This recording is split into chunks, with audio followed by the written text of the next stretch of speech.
All right, President Trump is slamming Senate Democrats, accusing them of stalling some of his nominees. Democrats want frozen funding released before they vote on some of the key confirmations.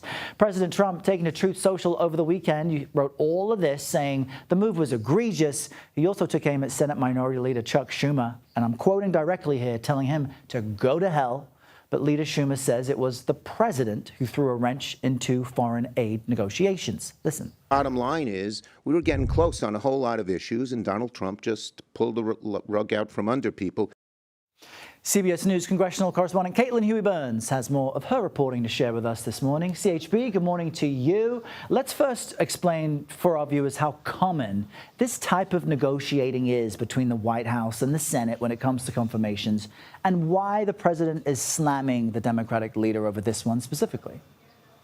Hey, Errol, it's great to see you. Yeah, nobody is getting along, it seems, these days. There has been a major breakdown of decorum. Let me just kind of walk you through what's happening here. The president, the administration, has a bunch of nominees for various administrative positions that they need the Senate to confirm. Upwards of 70 of them are kind of stalled out in the Senate right now. Traditionally, the opposing party tries to slow walk some of them, but typically they also allow many of them to get through because it is the president's prerogative to have his nominees. And so a lot of times what you'll see is the opposing party will let some of these nominees go through not having to go through the process of a roll call vote, essentially saying, look, you can let these guys go forward. We won't go through all of the procedural hurdles.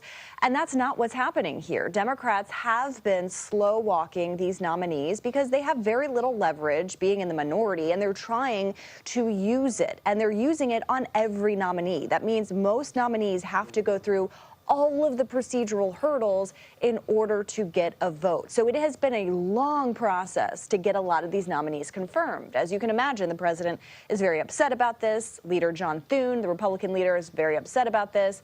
And Schumer had essentially said, look, we can make a deal if you release some of this funding for NIH and world programs, foreign aid programs.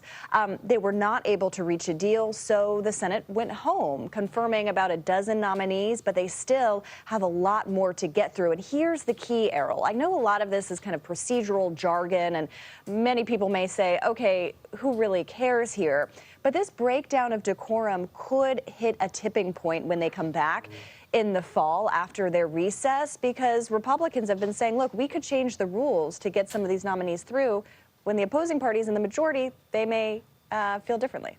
Yeah, it's like get along now so that folks don't change the rules of the road later. And we should also note, Republicans did the same when there's a Democrat sitting in the White House as well. It's the frustration over Washington to some degree. But I want to ask you about some other information that's new this morning, because Senator Schumer and House Minority Leader Hakeem Jeffries are now pushing for what they describe as a Big Four meeting to discuss appropriations. Explain why that's important.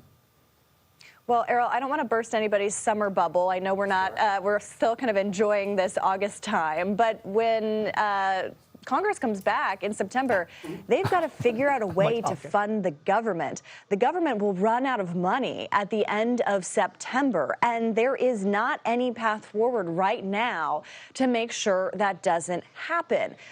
We've been in this situation many, many times before because Congress has not been able to pass kind of regular appropriations, regular funding bills.